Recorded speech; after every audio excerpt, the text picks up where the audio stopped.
2 more minutes.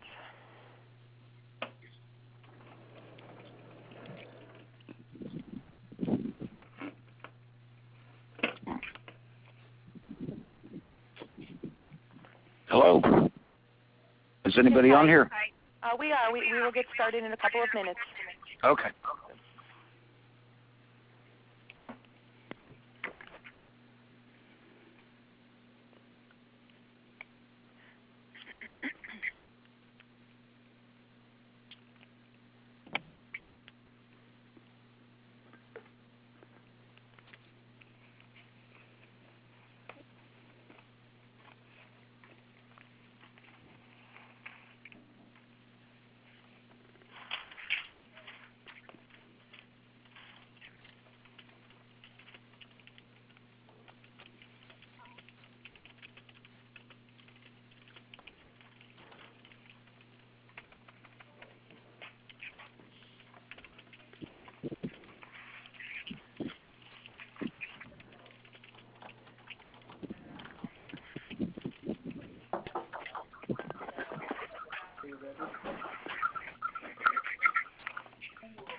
The conference has been muted. Muted. Let me find.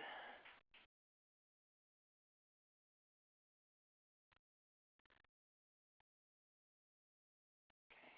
Vanessa, can you hear me? Okay, great. And let me. 37.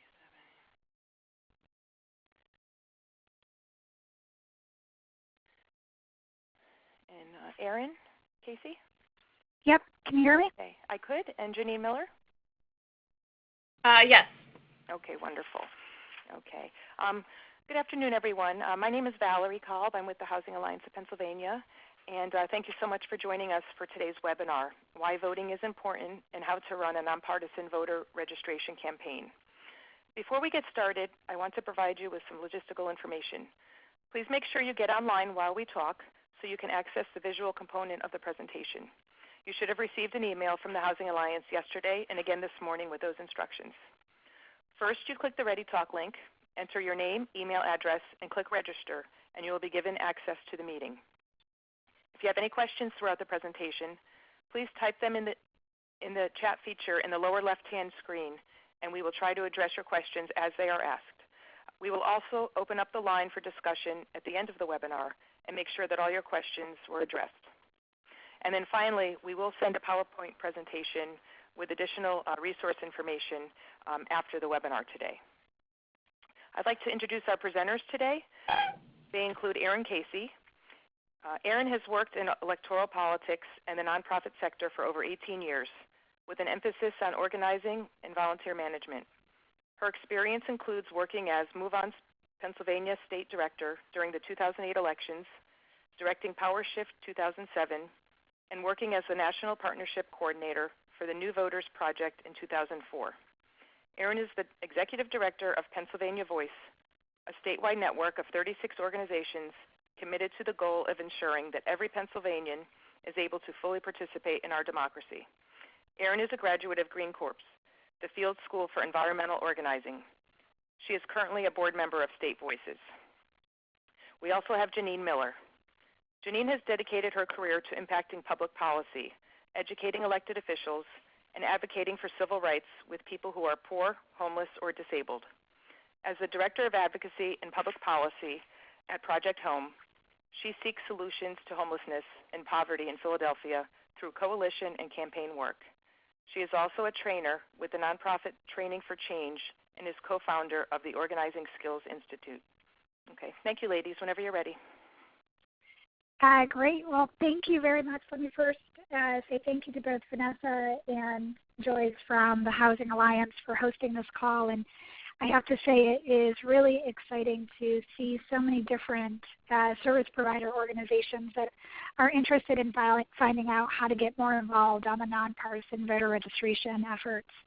I wanted to take a few minutes to just kind of give the context of why we believe at both Pennsylvania Voice, but I also think in the larger kind of C3 nonprofit communities in Pennsylvania, but then across the country, why we think it's so critical for C3 organizations to engage in voter registration. Just looking at the numbers in Pennsylvania, when we look at people who are registered in Pennsylvania, we have looked and found that there are 3.7 million people who need to register or who need to update their registration because they've moved since the last time they voted. This is a huge number, and it's a number that is important for us to understand the context of what this means. What it often means is that the largest voter registration gaps are within communities of color, youth, specifically 18 to 34-year-olds, and single women. These are communities that we find across Pennsylvania. Every single county has individuals that need to either register or re-register. But the reality is that there's a real potential for the nonprofit community who already engages so many of these communities and these individuals already and are seen as kind of the sleeping giants of civic engagement. The opportunity to really be able to engage with your clients and your members in another way. The reason why we think voting is so important is we don't need to really go into talk a lot about the budget impasse, but I think it's an important thing for us to kind of ground this reason in, which is the fact is elected officials pay attention to who votes and who doesn't vote. And so if we are working on these communities, providing vital services to them, and our communities aren't using their democratic right to go vote, it's really going to become a problem because what we'll see is that these policy decisions will skew towards the interest of voters and not necessarily the interest of all Pennsylvanians. The other thing of what we've seen over time is that voting really builds investment in community issues and is often an entry point for individuals to be able to engage through the democratic process, not just in voting, but also in terms of how policies are getting made and getting impacted in their community. And studies have just shown time and time again just the importance of why it's helpful to engage your clients in voting.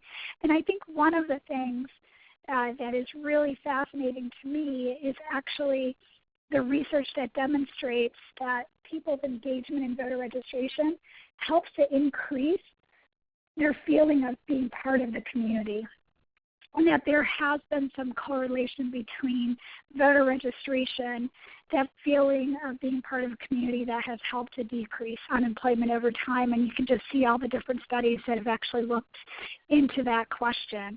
And so as you think about why, nonprofits and what you should be doing, I think there's a couple of really important things to remember.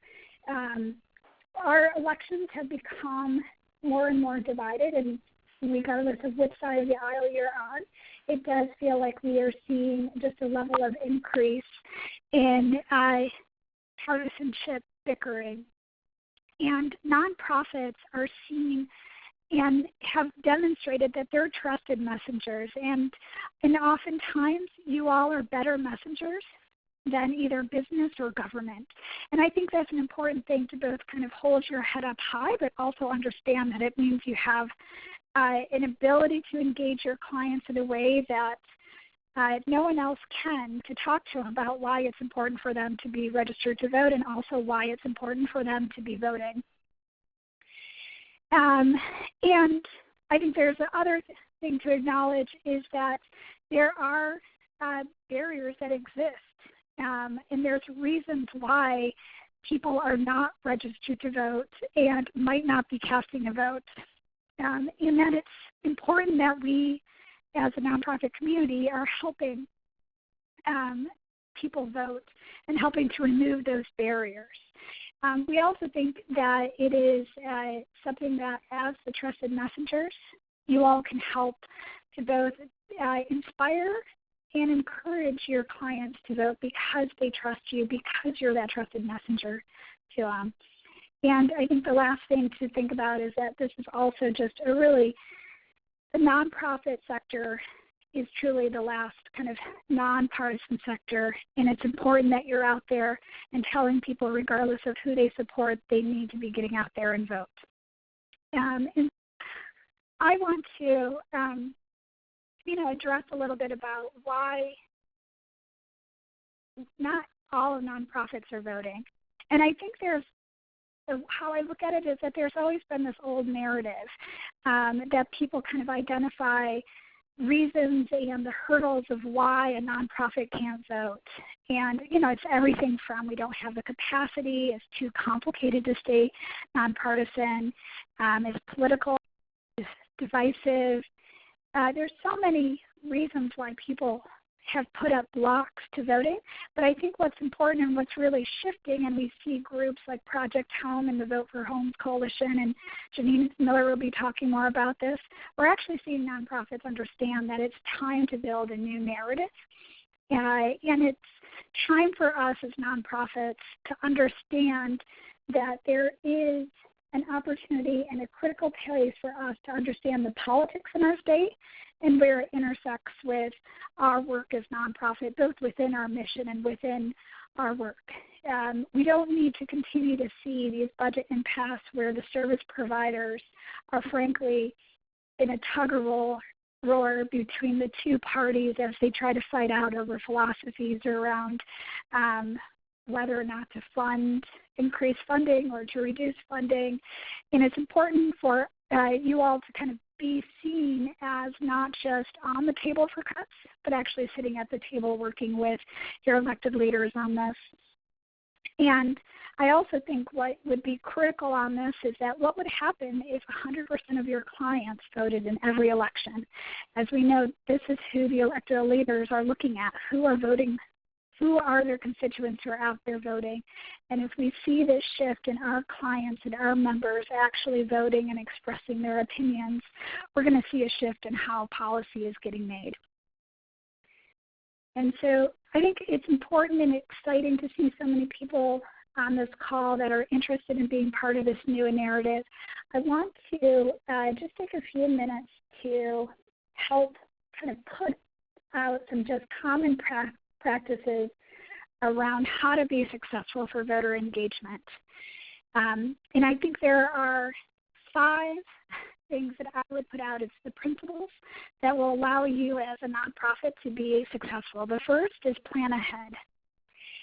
Make sure that you are thinking not just when is the voter registration deadline and let's make sure, but actually planning ahead, thinking about how you're going to be including and asking your clients to register to vote, who within your nonprofit is going to be doing those asks, and then really be able to think through all those different steps ahead. The second is that you want to focus on a direct-to-voter contact, and what this means is specifically what we have found and what studies have found is that it's that one-on-one conversation with an individual that shifts their likelihood of actually registering to vote. And that's where it goes into number 3 for the principle is craft a strong active ask. We've seen time and time again groups will put out maybe like just voter registration forms on the side of the desk, but no one is actually talking to people. And we have found that if you actually have that active ask of going and having the direct conversation with someone and asking them to register to vote, that is what's going to make the difference. And studies have shown that that direct ask is why people have cited that they've registered to vote is because someone has asked them. And so we think it's important to do that. The fourth is just repetition.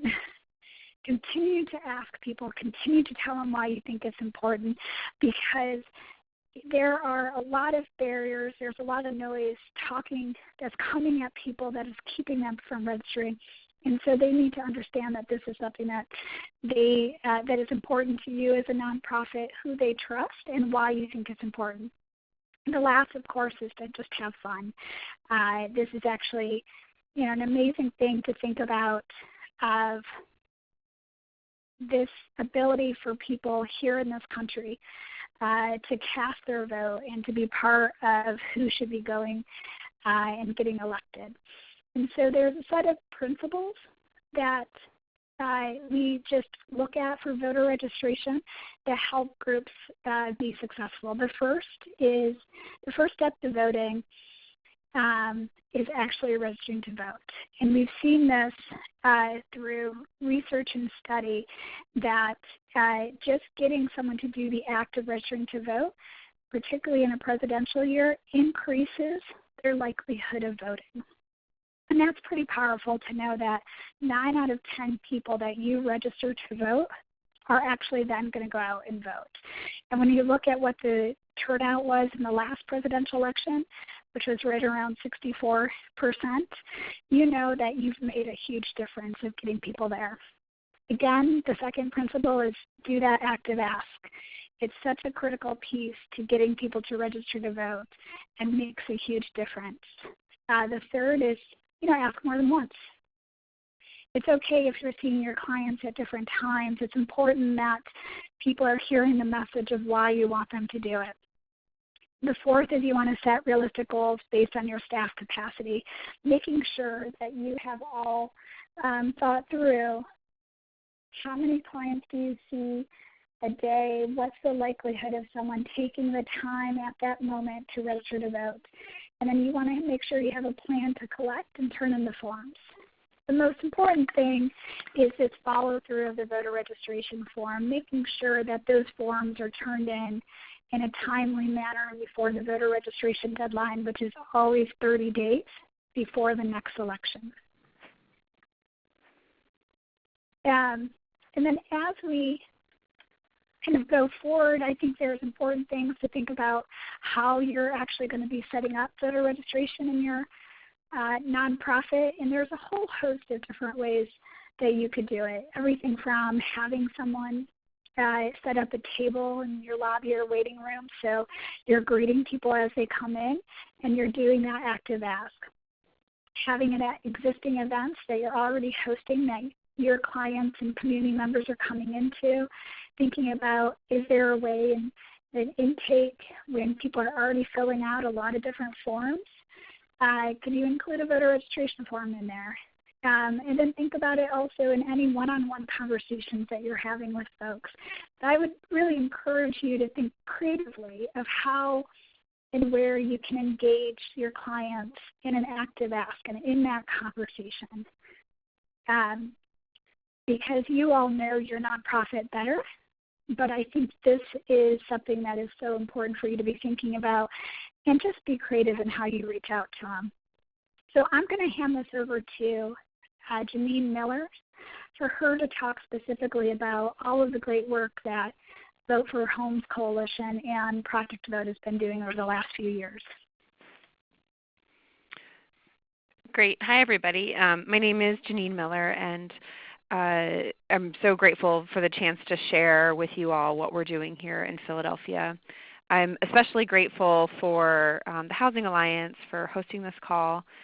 Liz Hirsch is actually one of the co-founders of the Vote for Homes Coalition back when she was working in Philadelphia with the Blueprint to End Homelessness. So we're grateful for her leadership. And then thanks also to Joyce and Val and Vanessa for all that they did to pull this together.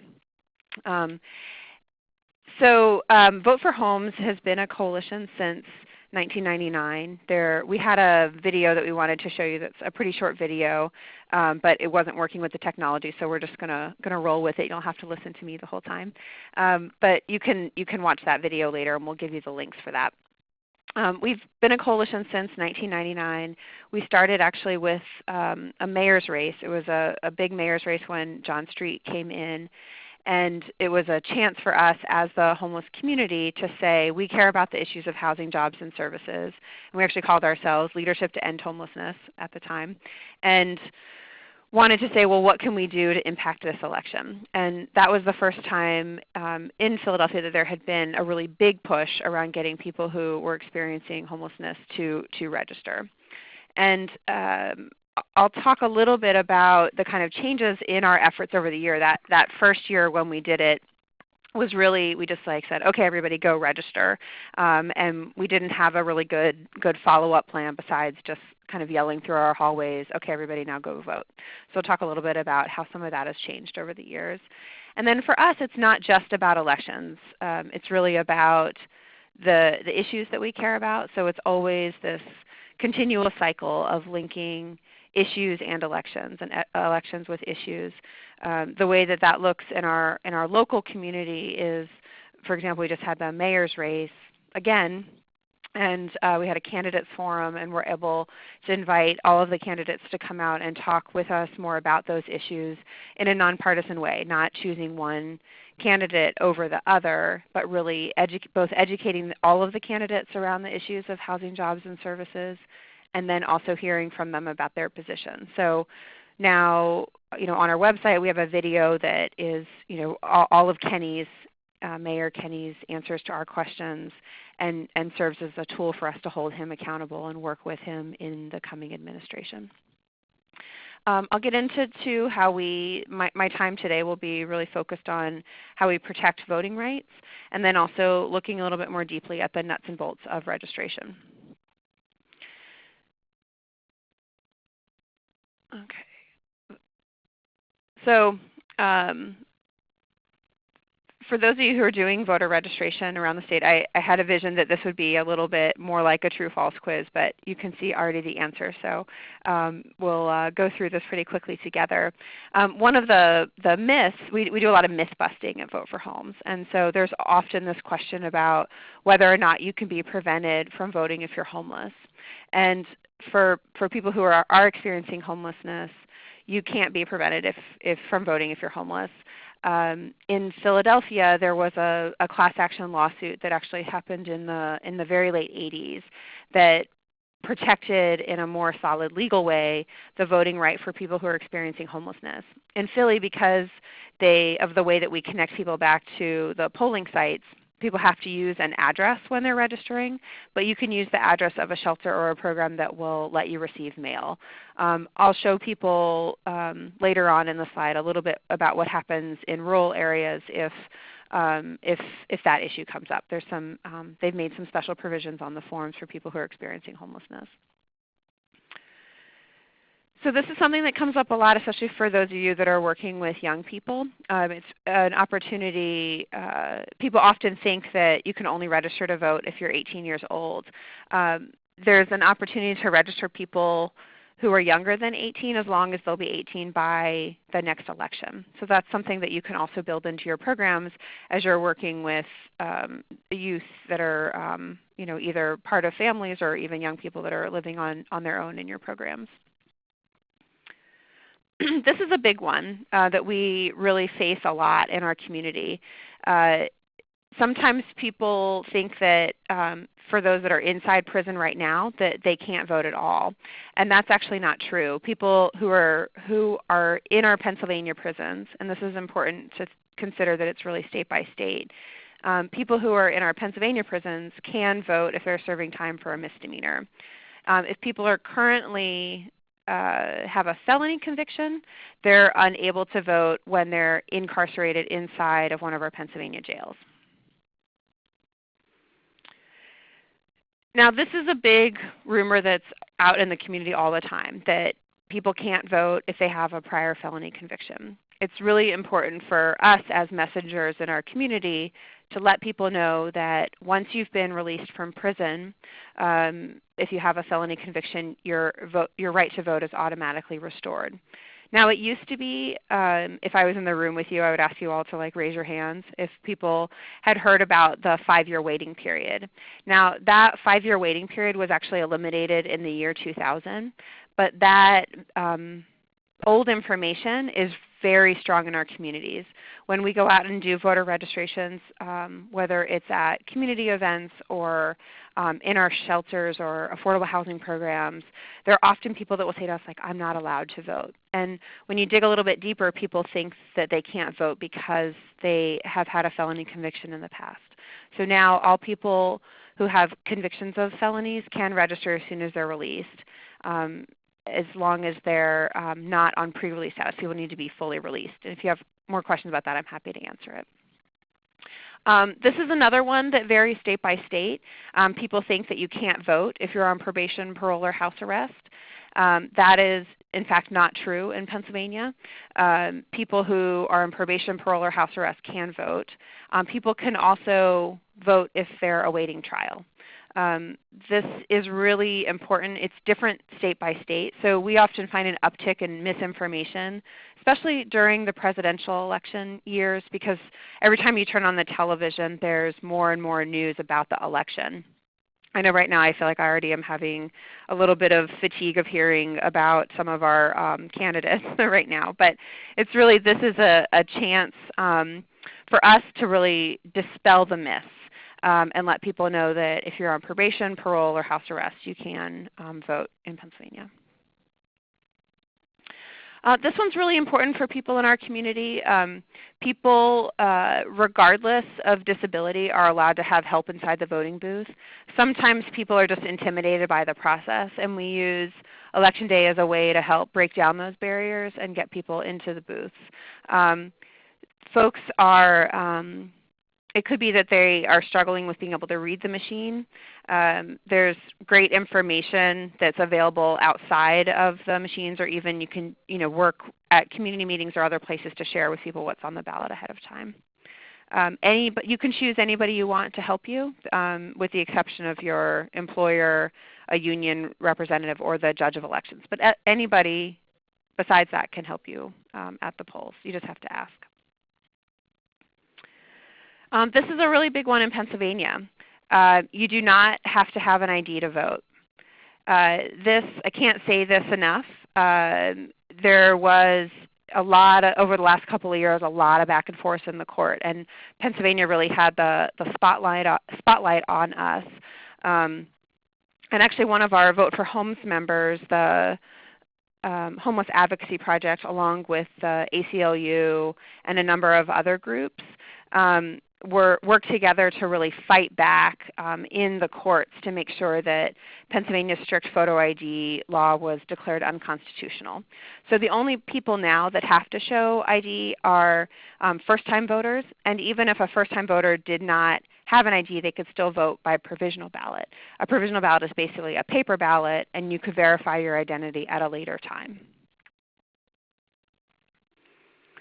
So now I want to get into a little bit of the nuts and bolts of filling out the voter registration form. And I know you all especially do a lot of paperwork in your lives, and I don't want to, it's definitely not hard, but we found a few tips that make things a little more straightforward when doing the voter registration form with people.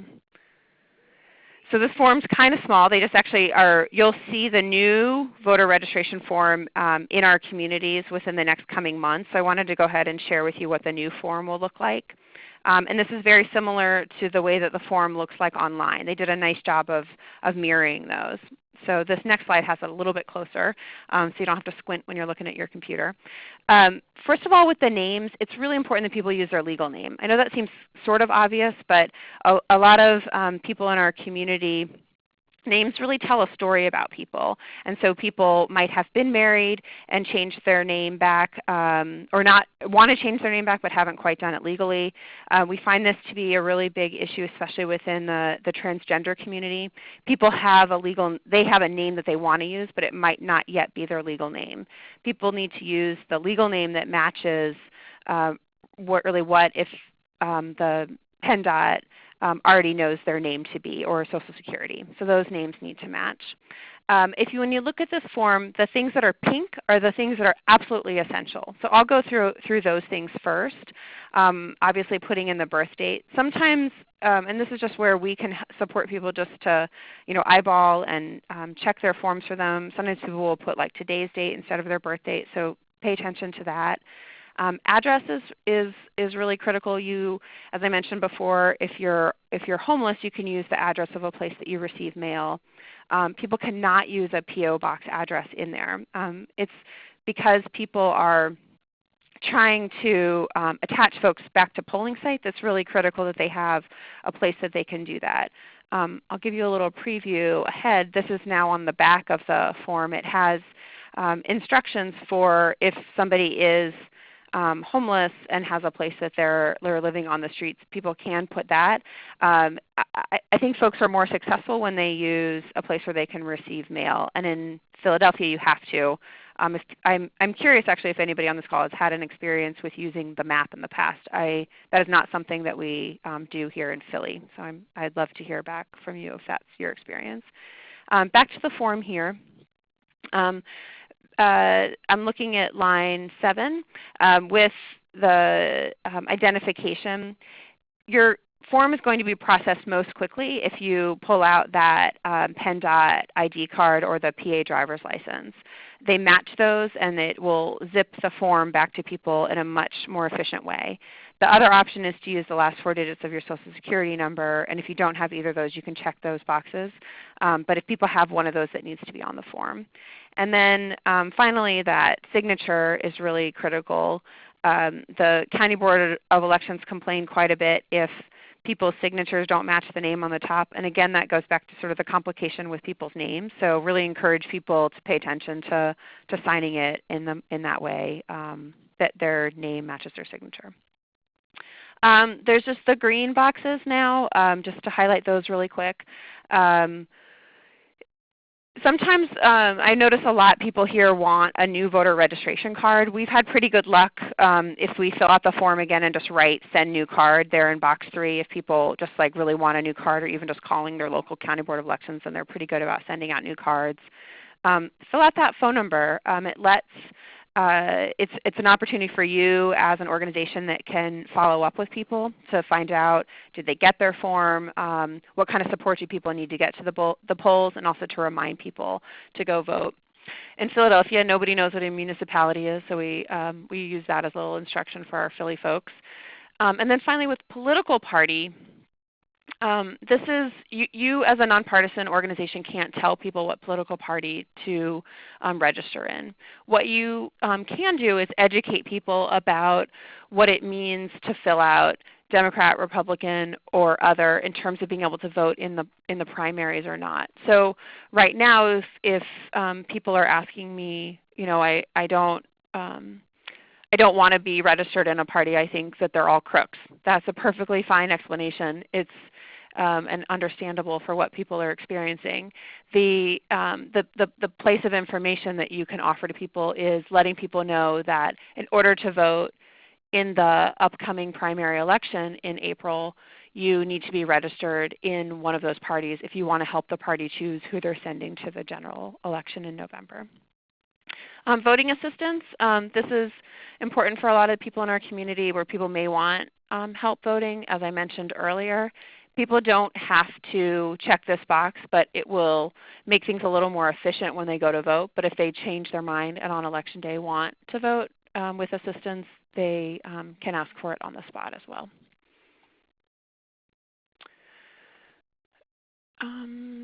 So that gets us back to the important dates that are coming up in Pennsylvania. The last day to register before the primary is on 3/28. So that's coming up really just around the corner, just a little over a month for our primary election, which is there on April 26th. And then, of course, the general election coming up in the fall.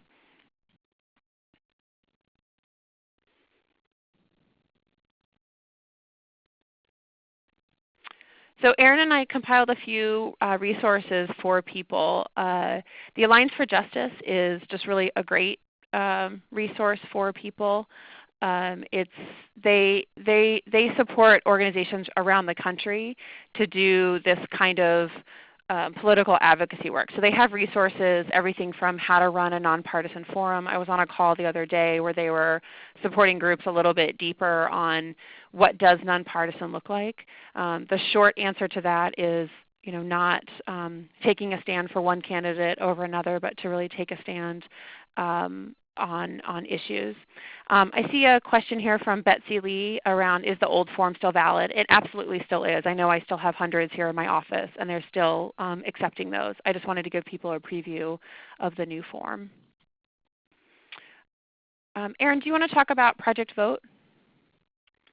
Sure. Project Vote is a national organization who is committed to supporting C3 service providers in understanding how to do the nuts and bolts of voter registration, and that they are available and to come and do both coaching and trainings for nonprofits, specifically help leaders in a nonprofit think about how they're going to be doing voter registration, what are the ways that make sense for them, and then helping to train their staff. And so I would highly recommend and would be happy to connect any of you all on this call with Project Vote to get them to come to Pennsylvania to do a training. We actually at Pennsylvania Voice are bringing them in to do some trainings for our nonprofits that we work with, but really think they're a great partner if you are serious about wanting to do voter registration this year. Yeah, that's helpful, Erin. I'll say as kind of a chaser to what Erin just said is that at Project H.O.M.E, through our Vote for Homes coalition, we Pennsylvania Voice, we're a member organization of Pennsylvania Voice under Erin's leadership, and we're so grateful for that. And through that work, a few years ago, I guess it was really the last presidential election, Project Vote came out and supported us to set up some better systems to keep track of our voter registration and also do the kind of quality control that helps to make sure that to kind of have the accountability for both ourselves in filling out the forms in ways that are accurate, and then also being able to make sure that we're keeping our eyes on those local county boards of elections, that they're processing the forms in a in an efficient way and not disenfranchising people. So we are. I'm part of the Vote for Homes coalition. We have resources and information at voteforhomes.org. I just uploaded this morning some training materials that we've used for some of our coalition members.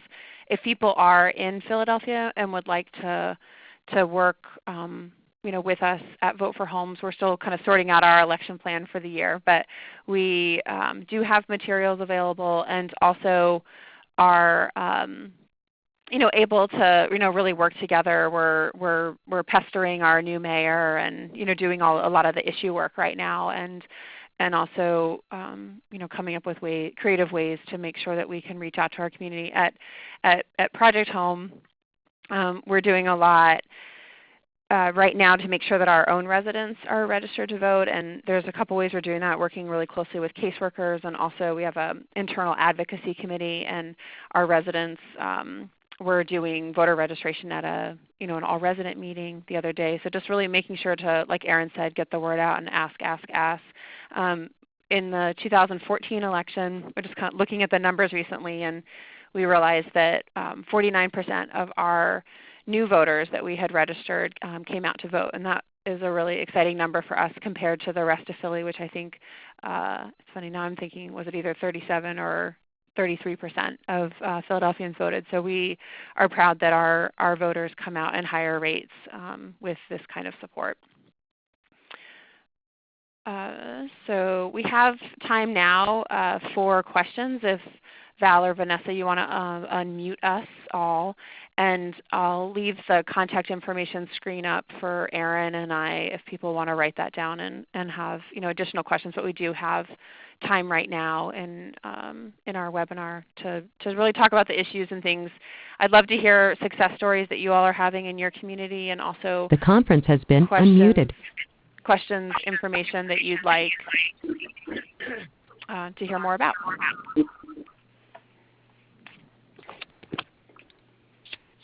So I think folks are unmuted now. If you want to hello, let us know. Hello. Yes. I have. My name's Madeline. I haven't been able to figure out how to. I have the computer in front of me. I didn't register till about an hour before because I didn't know about this, and I couldn't figure out how to. I have the screen open where I registered, but I couldn't figure out how I look at the documents and things that you're putting up, that you've uploaded onto the computer screen. So just because at this point the slideshow is pretty much over, but I wonder, okay, Val, if you can send it out afterwards so people have access to that. We definitely will. Okay, Great. thank you. So I don't think you have my email address because it was forwarded to me from someone else that this webinar was going to be on. That's why Ma'am, why don't you email me?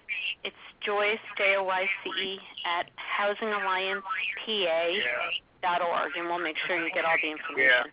Thank you very much.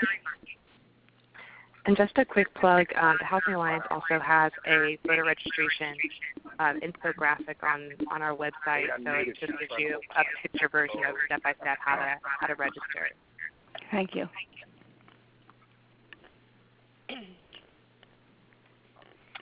I have a question. I work for a nonprofit that is a residence for people with physical disabilities. So we have about 300 people, most of whom are registered voters.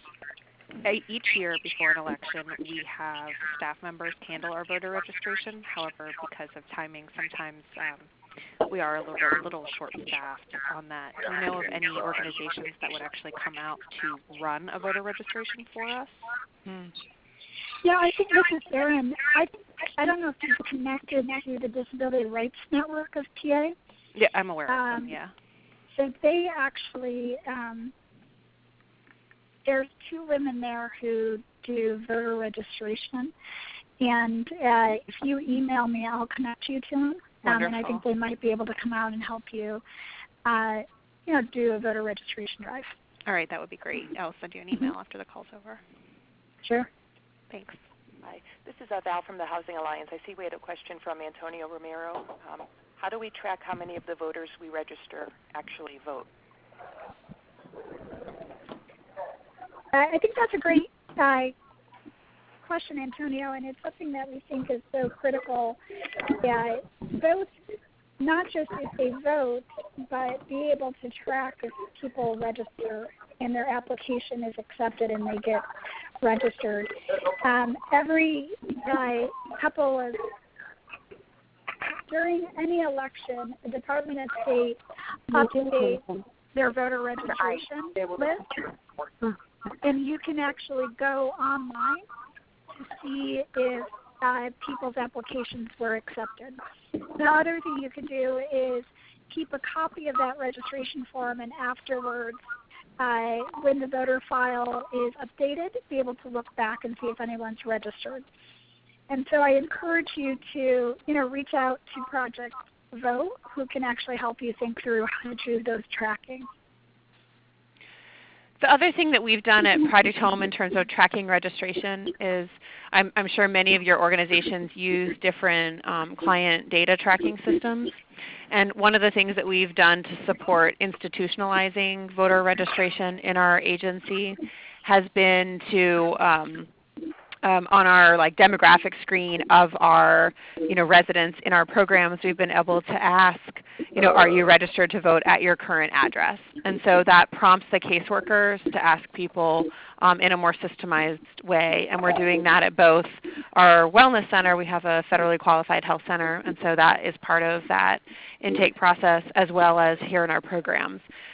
I will say, just to be transparent, that we have to do a lot of, it's good to follow up because people are under so much pressure and have so many different things going on. So it's important for, that kind of follow-up with our case managers and other community members to make sure that they were able to do that and that we get the forms back. But that's certainly another way that internally we can track, or at least do follow-up with people whose boxes aren't checked off. These are great questions. What other questions or success stories do you have? Hi, this is Ella from Broad Street Ministry. I have a question about how we should be filling out the forms for our guests who are experiencing homelessness. Many times I feel that they are uncomfortable with marking an X on the map for where they stay. Is that a mandatory section number 5 to fill out? Because they'll be using our mailing address. Right, and I actually that part, this is Jennine. That part of the form is still a little bit confusing for people who are in Philadelphia. And the good news, Ella, is that we're working really closely with. Come on, man, let me over. With Excuse me. Yeah. If you're not speaking, can you please mute yourself? *6? Ella, with Broad Street Ministries, absolutely using your mailing address is the best practice for making sure that people get their forms. And I've especially appreciated what you all have done in terms of, you've even created kind of a mailbox system. I've noticed that more and more of your participants are using that to help track, the organizing on the back end for you all. So thanks for the work that you're doing down at Broad Street to make sure that folks have mailing addresses. Yeah, definitely. So just to clarify, it's okay if I put in the mailing address for number 5, that's the address section, and then marking in section 6 that it's the same as above, even though it's not a residential address, because I see it as, for number 5, the alternative being using the map. You don't have to use the map at all for what you're doing with Broad Street Ministry, and you only need to put the one address, no differentiating between address and mailing address. I will say the only time people would use a mailing address different than their actual physical address, and I know this is important for some people who are homeless, is that if people do have a P.O. box that they're using, and that's fine, they can only use that in the mailing address, not in the actual physical address. So thanks for bringing that up. I should have clarified that earlier. Okay. Thank you. Yeah.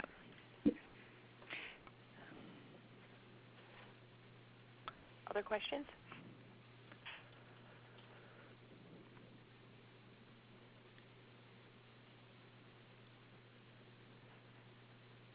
What are people's plans to do voter registration in the 2016 election? What are your groups thinking?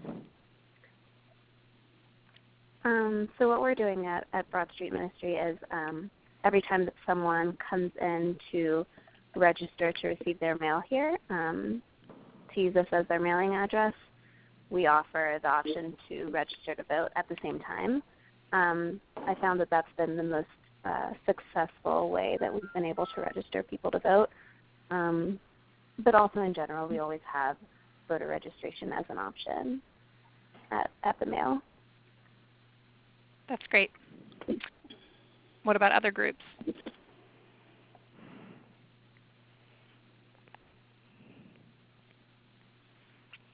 Well, our hope is, this is Joyce from the Housing Alliance, that folks on the call, we saw the registration list, that there's folks from large organizations and also statewide, like the Housing Alliance, statewide organizations, and hopefully this has piqued interest with folks around the how-to, and we're certainly available here at the Housing Alliance to help direct people if you need more information. I know Jennine and certainly Erin has offered to direct people in the right way. In terms of what the Housing Alliance does, advocacy is what we do, and voting, getting folks to register and to vote is the simplest form. It's so important. So we really greatly appreciate Jennine and Erin's time today educating us on this. Well, thanks, Joyce, for your leadership and bringing us together. Yeah, thank you. Anybody else? I see there's another question. How do we get a list and map of people who are unregistered? This is Erin. I wish there was actually a list of people that were unregistered or need to re-register, because that would significantly help. The way that we were able to look at that number was a combination of comparing the current voter registration numbers with census data. I can send out our estimates of people who need to register per county, but there is actually no list that allows us to go into that. This is Brittany Baker with the Pennsylvania Association of Realtors. We have something through the National Association that actually allows us to, because we have membership through the National Association of Realtors, we actually can identify realtors who are not registered to vote. And we can actually look at the population totals of voter-aged people throughout Pennsylvania who aren't registered. It won't allow us to pinpoint the names of each individual unless they're a realtor, but that's something that I think it would be more helpful to have amongst other associations and groups in Pennsylvania as well. One way that we've done this at Project H.O.M.E, which is, I mentioned earlier that inside of our own internal tracking, because we know that when people vote, they're more likely to get employed and sort of all these other criteria that help people become more civically engaged. And so, we're doing some internal tracking around that. So when we say, okay, this person's registered to vote, and then I can work with our IT department to print out a list internally of people that we think might not be registered, and then I can stick an intern on that house to check in with the people who may or may not be registered to kind of fill that in with using our own tracking system as opposed to something that's through the state. Right.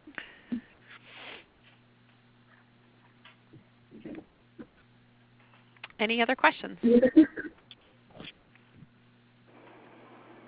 is Ella again. Just for my own curiosity, I was wondering if there's any way to track how many people are registered to vote under our address.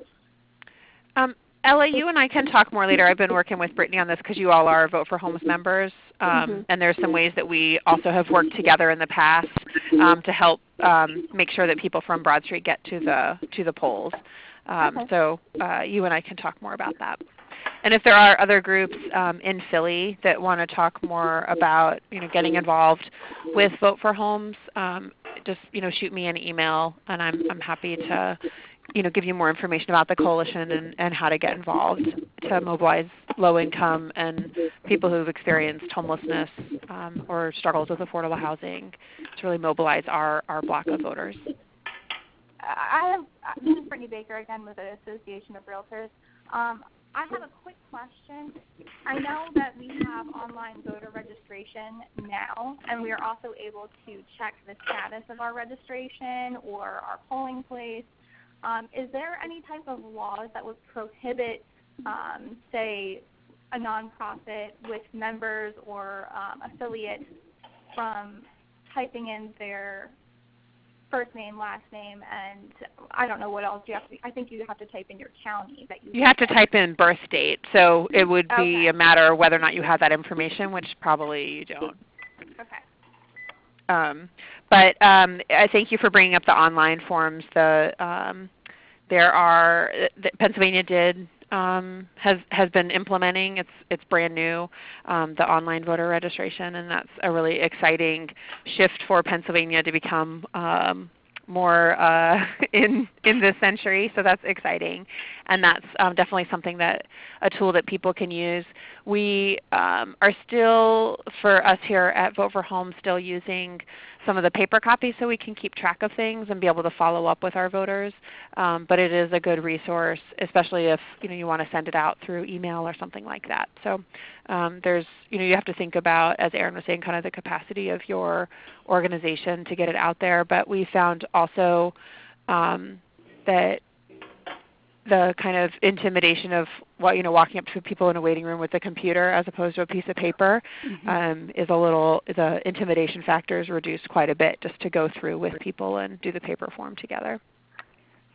This is Madeline. I'm with the Bucks County League of Women Voters, who have joined with Bucks County Women's Advocacy Coalition and the American Association of University Women try to register and get people out to vote. But the online registration really concerns me because you have to have a digitalized signature with the Department of Motor Vehicles.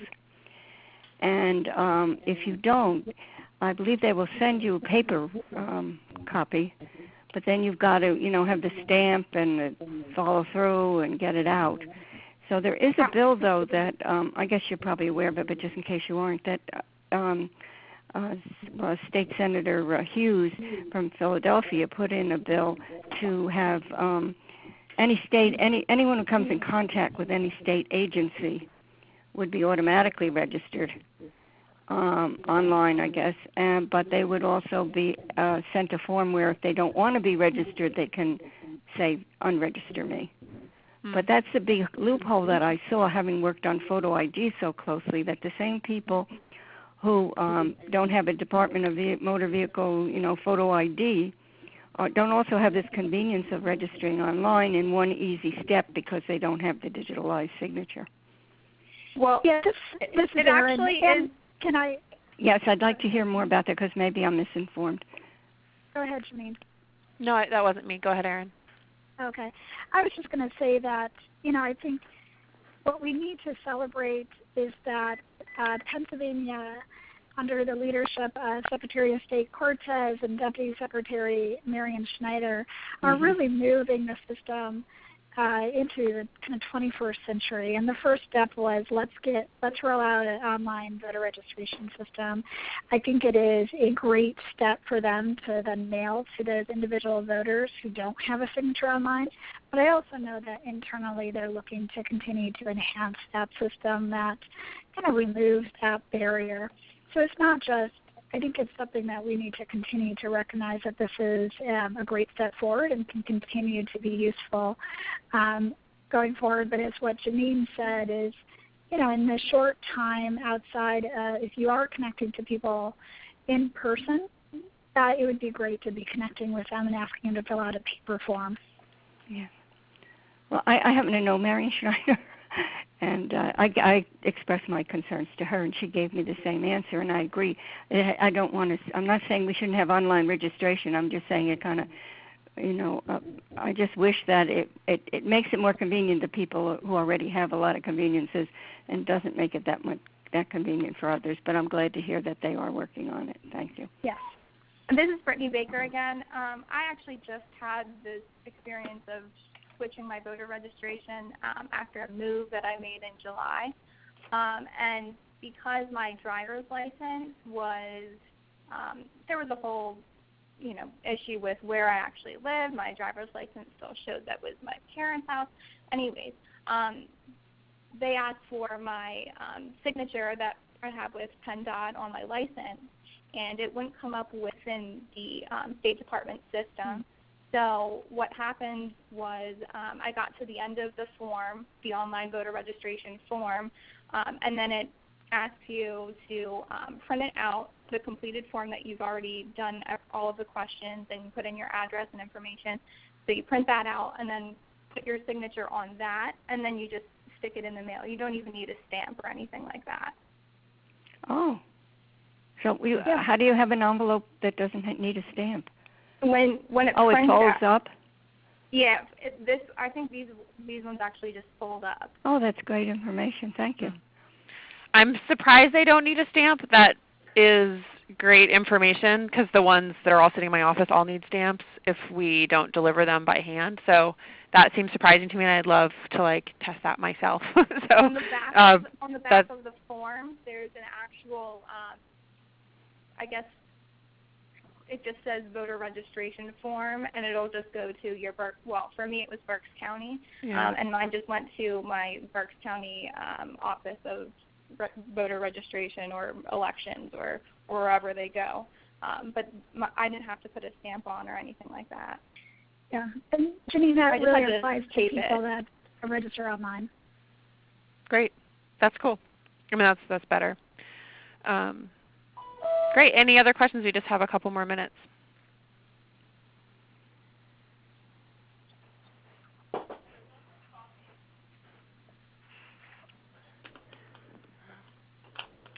Any more questions? It's just about one, but we do have time if there's another question or two. Erin, do you want to do a commercial for the Keystone Votes and some of the other voting reforms we're doing around the state? Sure. So Keystone Votes is a statewide coalition for modern elections, and it is and it's at keystonevotes.org. And this coalition is focused on how we continue to modernize our elections in Pennsylvania, specifically focusing on either optional vote by mail or no excuse absentee ballots, pre-registration of 16 to 17-year-olds, same-day voter registration, and early voting. And the idea is how do we continue to modernize the way elections are run in Pennsylvania that meets the barriers and kind of the 21st century lifestyle with people. These specific forms, policy reforms that I just looked it up, Pennsylvania is one of only 9 states that does not have one of these reforms in place. And so there's a real opportunity for us to continue to use practiced ways that elections are run in other states to modernize ours here. And so we would encourage any organization and are asking organizations to sign on to the platform for Keystone Votes. And you can find out more about it at keystonevotes.org, or feel free to email me with questions.